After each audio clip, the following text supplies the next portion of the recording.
On continue la semaine, la grande émission Le Mag. Merci d'être avec nous les amis. On est très heureux de vous retrouver. On va passer un petit moment ensemble, une demi-heure quasiment, à faire le tour de la Côte d'Azur avec beaucoup de sujets à évoquer aujourd'hui. Le programme est chargé. On va développer tout ça ensemble dans un instant. Vous le savez, la grande émission Le Mag, c'est votre magazine de société 100% Côte d'Azur. Invités, chroniqueurs, reportages. Il y aura tout ce qu'il faut. Encore une fois, plein d'infos à vous donner aussi. Et on va parler d'une légende aujourd'hui. Oui, je vous en dis pas plus. Installez-vous tranquillement. La grande émission Le Mag, ça commence juste après ça, à tout de suite.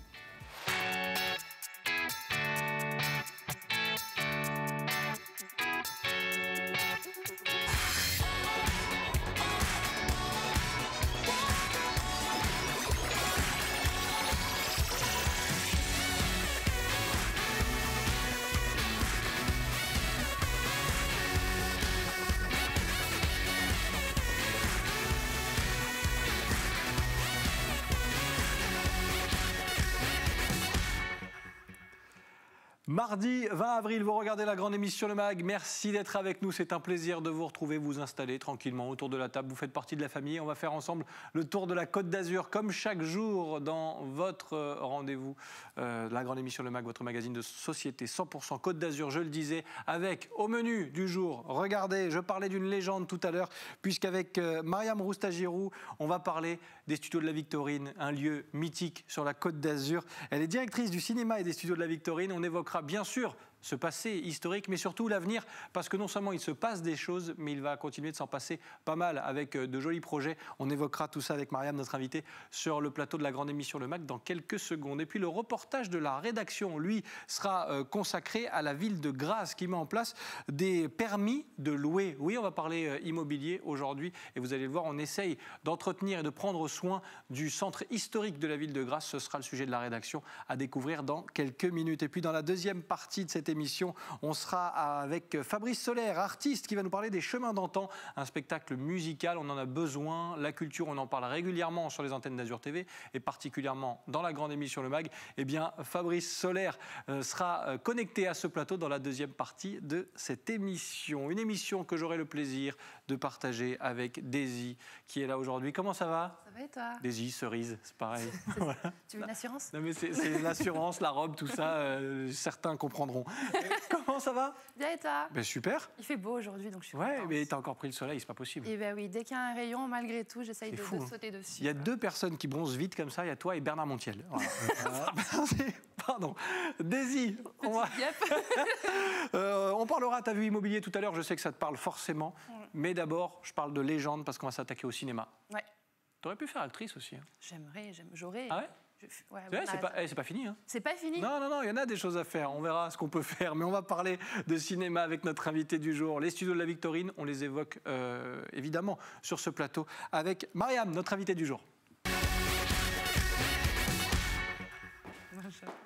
Bienvenue Mariam, installez-vous. Merci d'être là. Merci à vous de m'avoir invité. Bah avec grand plaisir. Nous, vous avez raison, parce que derrière vous, c'est toute une équipe qui travaille aussi pour les studios de la Victorine. C'est un maire, c'est une équipe, effectivement, des élus. Et puis une équipe, oui. Ça met pas la pression tout ça? Ça met la pression parce qu'il y a beaucoup de volonté et d'ambition pour les studios de la Victorine, donc il faut être là présent et répondre présent en fait au projet qu'on nous demande de concrétiser maintenant. Bon, vous répondez présent, nous on va parler un peu passé, parce que forcément quand on évoque les studios de la Victorine, on est un petit peu obligé d'évoquer ce passé. Je parlais de lieux mythiques, d'une institution sur la Côte d'Azur, je ne me trompe pas vraiment? Non, c'est vraiment une légende. D'ailleurs, depuis que j'y suis, il y a beaucoup de gens qui m'approchent pour venir les visiter, parce que c'est vrai que c'est légendaire, c'est des studios emblématiques. Ils sont là depuis... alors, je ne vais pas rentrer dans le détail, parce que je connais un peu la suite de l'émission. Ah mais... oui, il y a un petit quiz aussi qui arrive, bien joué. Ils sont là 1919 depuis... Pas mal, t'as bien révisé. Ils ont plus de 100 ans. C'est-à-dire que ça fait partie d'un des plus vieux studios de France. Hein. Est-ce qu'ils sont classés monuments? Ça, je sais plus, ça. Alors, ils sont classés monuments, non. Peut-être certaines parties, en fait, hein, parce que la Villa Rexingham, j'imagine qu'on ne peut pas la toucher. Il y a une menuiserie qui est incroyable au sein des studios, qui fait quasiment 1000 mètres carrés. Et là, il y a des charpentes qui datent et qui ont été faites par des architectes. Voilà, c'est exactement ce qu'on voit là. Donc, il y a effectivement, parmi les bâtiments de la Victorine, des bâtiments qui revêtent en fait un aspect remarquable. Voilà. Mariam, comment vous vous êtes retrouvée dans cette aventure? Parce qu'on parle d'une aventure quand on parle des studios de la Victorine, parce qu'il y a un nouvel élan à donner à ce lieu mythique. Écoutez, j'ai eu de la chance, j'ai commencé mes fonctions le 1er février, après avoir travaillé pendant 15 ans dans une autre mairie voisine, dont 6 ans sur le développement de la filière audiovisuelle, dans cette mairie voisine qui est la mairie de Cannes. Et puis, je suis très heureuse parce qu'en fait, mon expérience à Cannes m'a permis, ça a été un tremplin pour rejoindre les studios de la Victorine et puis la direction du cinéma et des studios à Nice. Et c'est vrai que ce qui se passe à Nice est tout de même incroyable et qu'on a des potentiels à l'infini à Nice, au sein des studios, mais sur tout le territoire niçois. Donc en gros, on sent une pulsion sur la Côte d'Azur, vraiment, que ce soit à Cannes ou à Nice, de l'audiovisuel, quoi. Oui, et puis à Nice, il y a une volonté extrêmement forte du maire de Nice, à tel point qu'il a figé la destination cinématographique de ce site au plan local d'urbanisme. C'est-à-dire qu'aujourd'hui, on ne peut pas faire autre chose que de la création audiovisuelle et cinématographique sur le site. Donc ça, c'est vraiment un signal fort que le maire de Nice a envoyé en fait à toute la profession. D'ailleurs, une profession qui est très contente, parce que je commence à avoir des échanges avec nos différents interlocuteurs et qui est très contente en fait de cette attention et de cette ambition de la mairie de Nice en faveur des studios, mais en faveur aussi des tournages en général à Nice. Parce que les studios, en fait, servent, c'est un lieu de production, effectivement, parce qu'on a des productions qui viennent là pour se servir des plateaux, mais les studios sont aussi une base arrière pour des sociétés de production qui s'implantent là, mais pour tourner sur tout le territoire. En fait, c'est le hub de la production et des tournages de toute la Côte d'Azur. Et c'est pour ça qu'on va aussi, par le biais de cette émission, tordre le cou aux idées reçues, comme quoi il s'est passé beaucoup de choses à la Victorine et que ce n'est plus vraiment le cas. Non seulement il s'en passe, et comme je le disais tout à l'heure, il va s'en passer aussi, parce qu'on évoquera aussi les projets avec vous, Mariam, dans quelques minutes. Mais vous l'avez évoqué aussi, le quiz arrive, et ce quiz est redouté de tous nos chroniqueurs, qui chaque jour se succèdent. Et ce quiz, je vous le rappelle, le principe, 3 petits indices qui vont apparaître dans les écrans. Et Daisy, en l'occurrence aujourd'hui, va devoir trouver l'information qui se cache derrière chaque indice. On a commencé très facile, ma chère Daisy, puisqu'apparemment tu as bien révisé, donc ça va être une formalité pour le premier indice qui va s'afficher. L'année de construction de studio de la Victorine. Et ben voilà, bien révisé. Voilà pourquoi on parlait de lieux mythiques. C'est vrai qu'on a fêté les 100 ans récemment avec du beau monde, bien sûr, puisque je me rappelle, à titre personnel, petite anecdote, avoir croisé par le plus grand des hasards devant la célèbre grue dans les studios de la Victorine, Jean Dujardin. Oui. C'est vrai qu'un anniversaire comme celui-ci, ça marque et ça sert aussi d'impulsion à ce que vous allez faire à partir de là, enfin, depuis votre arrivée, à partir du mois de février? Oui, effectivement, il y a eu 3 jours d'effervescence. Alors, moi, je n'étais pas... il faut rendre hommage à tous ceux qui ont œuvré en fait, à la mise en place de cet anniversaire. Donc, il y avait André Santelli, le DG à Culture, Éric Garando, tout ça sous la tutelle du maire de Nice. 3 jours de grandes fêtes autour des studios et du cinéma à Nice. Il y a eu 20 000 visiteurs, donc c'est vraiment... Et en plus, vous savez, ces studios ont une valeur extrêmement forte pour les Niçois. Vraiment, des générations et des générations de Niçois ont d'une manière ou d'une autre été... impliqués dans la vie de ces studios. Ils sont allés là pour trouver des petits boulots de figuration. Ils sont allés là pour essayer de travailler. Et puis ça a créé aussi beaucoup de vocations. Quand on a des studios sur un territoire, forcément ça crée des vocations. Et puis c'est vrai aussi que ça a permis de montrer en fait tout l'intérêt porté à ces studios et au renouveau de ces studios. Il y a eu un rapport qui a été fait par Éric Garando, ancien président du CNC, qui s'est appuyé sur le comité Victorine, qui était présidé par Costa Gavras. Donc, dans ce rapport, en fait, Éric Garando a défini ce qu'allait être le renouveau de ces studios. C'était un projet, aujourd'hui, c'est un projet qui est en cours de concrétisation. C'est pour ça que ça avance et qu'on l'évoque aujourd'hui. Daisy?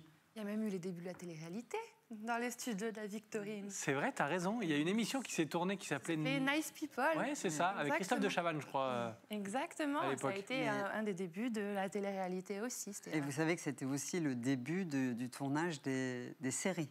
À l'époque, il y a très très longtemps, des feuilletons. avant les célèbres plateformes qu'on connaît aujourd'hui et bien qui avant, produisent bien des avant. séries, Oui. voilà, une série par jour. On continue. Comment ça se passe comme ça? d'évoquer. Une question par Oui. rapport à ces plateformes. Vous pouvez louer les studios à ces plateformes-là? On vous les demande, on ne vous les demande pas? Bien sûr, vous savez, on a eu 3 fois, si je ne me trompe pas, Netflix. On a eu Netflix pour Sentinelle, qui a beaucoup tourné à Nice et s'est installé au studio, si je ne me trompe pas.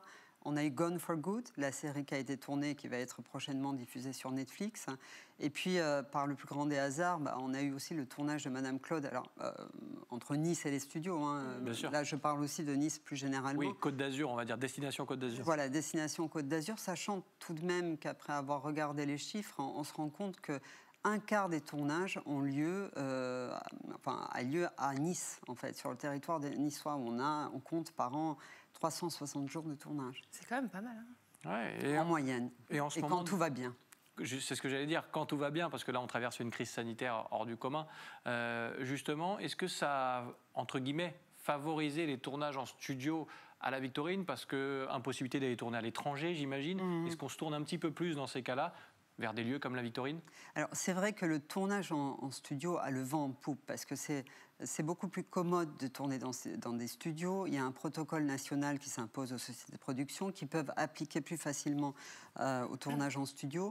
Et puis, les tournages extérieurs, c'est un peu problématique parce que quand vous avez de grosses équipes, vous savez, être avec beaucoup de monde sur le domaine public, là où on impose beaucoup de restrictions. Logistique et beaucoup.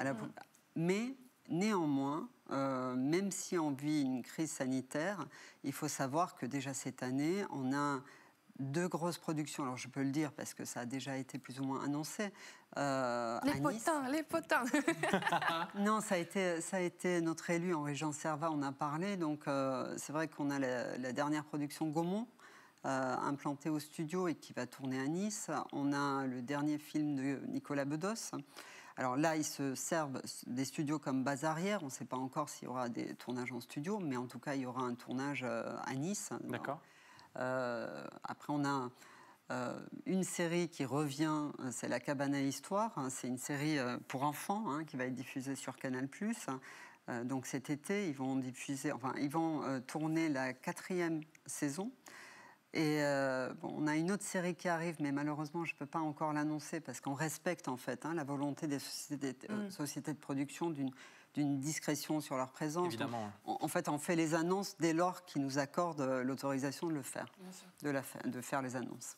Daisy, Oui. tu t'en sors très bien. On va voir si tu continues avec les 2 derniers indices. Le premier qui va s'afficher maintenant, 7. 7. C'est plus compliqué. Elle regarde ses petites notes parce qu'elle a bien révisé. Elle a fait ses anti-sèches. Le 7, tu l'as pas? Non, c'est... Un piégé. Ah, piégé, ouais. C'est les pôles que vous faites. Non, je sais plus. Dites-moi tout. Je vous écoute. Je suis toute oui. Je crois que c'est un nombre de stages.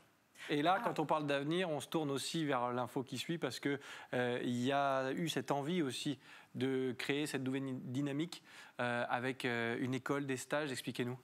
Alors, la nouvelle dynamique qui a été dessinée pour les studios, c'est le développement et la consolidation de 3 pôles interdépendants. Vous avez le pôle qui est le cœur de métier des studios, c'est tournage et production. Donc ça va rester un pôle prioritaire, bien évidemment, parce que c'est conforme à l'activité de studio. Il y a un pôle formation, et le 7, ça correspond à ce pôle-là. Et puis, il y a un pôle d'accueil d'entreprise, sachant néanmoins qu'on a déjà 35 entreprises qui sont aujourd'hui sur le site de la Victorine, ce qu'on ne sait peut-être pas suffisamment. C'est-à-dire que ce sont des studios vivants où il y a des choses qui se passent. Oui, c'est pour ça que tout à l'heure je disais, il se passe vraiment quelque chose à l'heure actuelle et c'est pas fini. On vit un temps incroyable parce qu'effectivement, aujourd'hui, on a un plan de charge qui est bien rempli au niveau des studios pour les prochains mois. Donc avec ces 2, 3, 4, voire même une 5e production en vue. Et effectivement, le 7, ça correspond au nombre de stages de formation continue qui sont disponibles, c'est-à-dire production de telles choses et tout. Vous pouvez accueillir 65 stagiaires. Voilà. J'avais le chiffre 65. Pas mal. C'est quoi, je t'accorde le point du coup. Alors, ce qui est très important, c'est que ces stages de formation continue sont proposés par l'École nationale supérieure Louis Lumière, qui est une des plus vieilles écoles au monde. Avant elle, il y avait une école en ex-URSS ou en Russie. Voilà, c'était plutôt en Russie. Mais ça paraît tellement logique qu'elle arrive ici. Oui, parce que vous avez une association de deux belles marques, donc des studios plus que centenaires, hein, et une école qui date de 1926 et qui a été créée sous l'impulsion de deux grands noms du cinéma, hein, Louis Lumière et Léon Gaumont. Et on a une chance extrême parce que, vous savez, dans ce domaine-là, beaucoup de choses, enfin, tout est quasiment centralisé à Paris. Et que cette école ait pris cette décision au contact des personnes de la ville de Nice de décentraliser ces stages de formation continue au profit des gens qui vivent plutôt dans notre rayon géographique, c'est vraiment une très belle chose, c'est une très belle initiative. Et bien évidemment, la ville de Nice met tout en œuvre pour accueillir ces stages de formation. Une question, pour une personne lambda, il faut qu'elle fasse comment? C'est-à-dire, je veux travailler dans le cinéma, sachant que vous avez des formations pour déjà des professionnels et tout. Il faut qu'on passe par Cannes. Admettons, demain, je veux apprendre le cinéma et tout. Quelle est la filière qu'on pourrait faire? Alors, écoutez, les stages de formation continue, si on reste là-dessus, sont destinés aux jeunes diplômés, ceux qui sortent de l'ESRA notamment, qui a son site historique à Nice et qui va dispenser aussi des formations à Cannes. Il peut y avoir des gens qui viennent d'autres écoles d'ailleurs en France pour suivre ces stages de formation continue. Bon, bien qu'on aimerait avoir beaucoup de gens de la région pour que ça profite, qu'il y ait un rayonnement régional. Mais ces stages sont aussi destinés aux professionnels qui veulent acquérir de nouvelles compétences ou d'améliorer les compétences qu'ils ont déjà. Ce sont des stages de formation, on est dans de la formation continue, donc ce sont des stages payants, mais avec une prise en charge par l'AFDAS, par l'employeur, etc. D'accord. Par le CPF?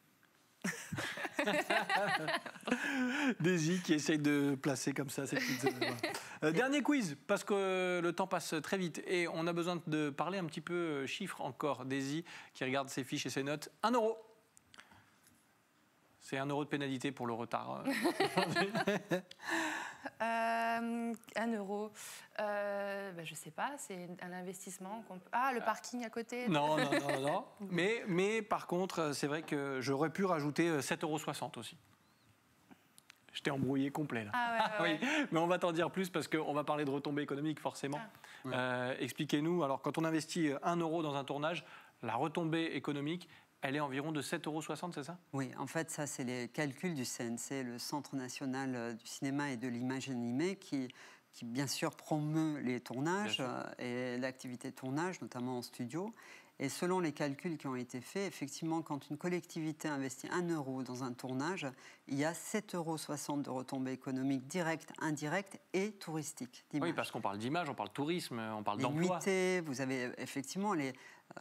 je ne vais pas rentrer dans le détail de certains chiffres, mais par exemple, il peut y avoir une production qui a un budget de 10 millions. Vous pouvez avoir plus d'1 million dépensé sur le territoire.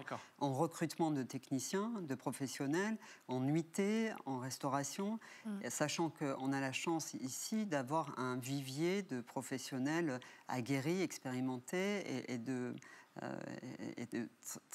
très bonne qualité, si je puis me permettre de m'exprimer comme ça. Et qui sont d'ailleurs en manque de tout ça et qui à chaque fois vont à Paris et se font des sessions de 6 mois à 1 an pour essayer de percer, alors que maintenant, il y aura tout ici. On fait tout pour qu'il y ait tout ici, oui.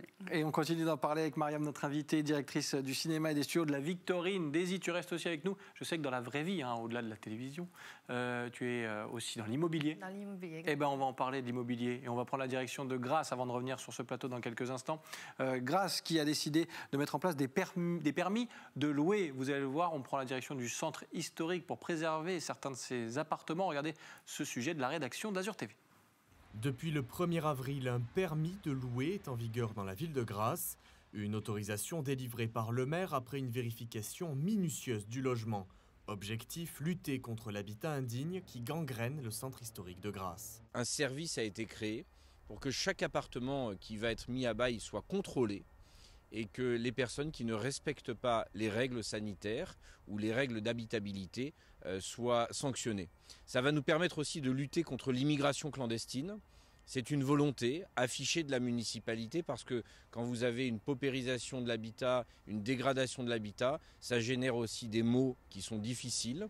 Et donc nous voulons travailler de manière très ferme sur ces sujets pour que les 10 hectares du centre historique changent en termes de fréquentation. Il n'y a aucun document supplémentaire, on est vraiment sur des choses qui sont déjà de toute façon obligatoires, comme les diagnostics immobiliers par exemple. Ils sont venus faire une visite, ça dure 1 heure, 1 heure et demie en fonction de la surface. Un inspecteur assermenté accompagné de plusieurs agents se déplace pour vérifier la conformité du logement, une mesure indolore pour les propriétaires soucieux.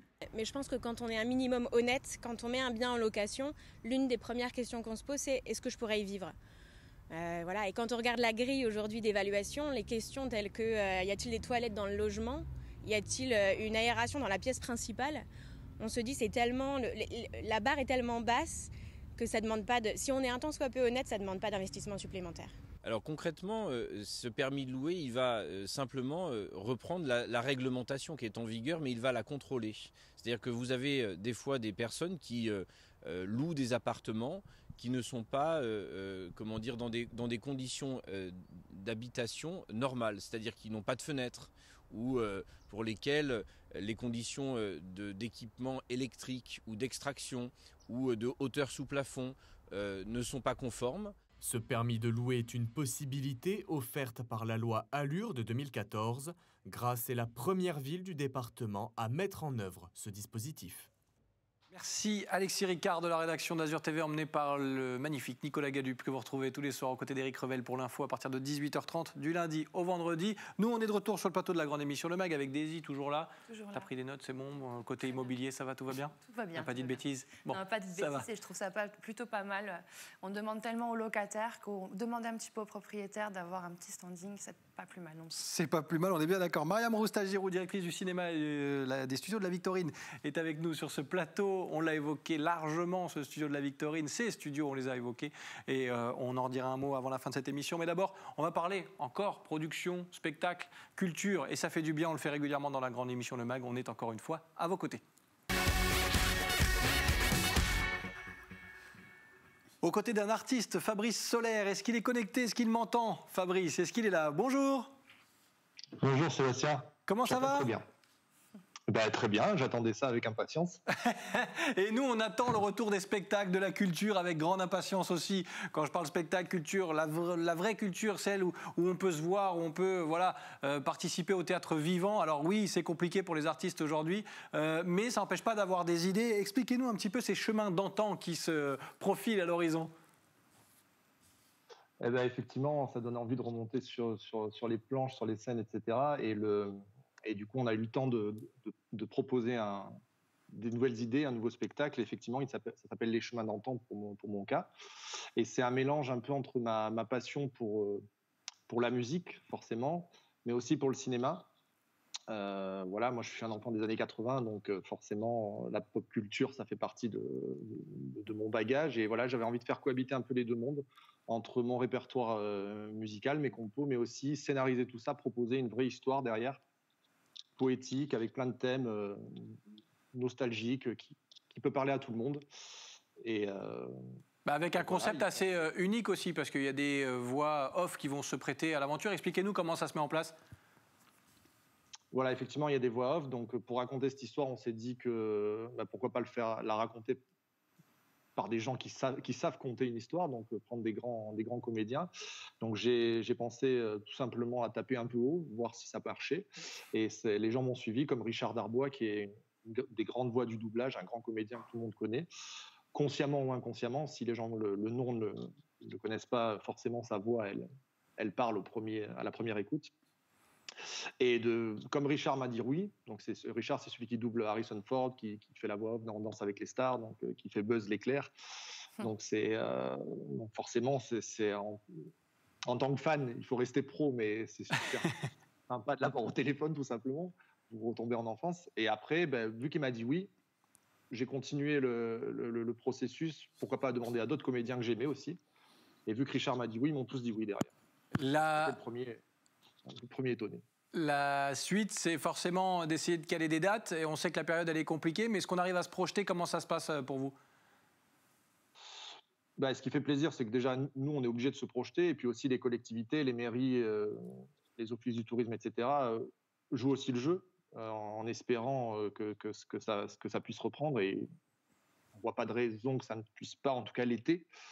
Donc effectivement, il y a des dates qui sont déjà prévues, ou en tout cas et certaines autres qui doivent se valider. Par exemple, on joue le 21 juin pour la fermeture de saison de la ville de Saint-Laurent-du-Var. On joue le 23 juillet à Grasse. Vous en parliez justement. C'est vrai. Un reportage d'avant. Et voilà, et j'attends aussi peut-être les estivales, comme j'ai eu l'année dernière. Je pense que ça se refera cette année. On croise les doigts. Fabrice Soler, Les Chemins d'antan, spectacle musical qu'on voulait évoquer. On voulait faire ce petit clin d'œil avant de terminer cette émission. Merci Fabrice. Longue route au spectacle. On espère vous voir pour de vrai très vite. Merci encore. Merci. Au revoir. À très bientôt. Alors, il nous reste quelques secondes. Mariam, un dernier mot, parce que oui, on se projette, on a le sourire, parce que la vie d'après va arriver forcément. Et les studios de la Victorine vont prendre une place de plus en plus importante, notamment sur la Côte d'Azur, mais pas que, si je résume. Non, pas que, parce que déjà ce sont des studios qui sont connus ailleurs que sur la Côte d'Azur.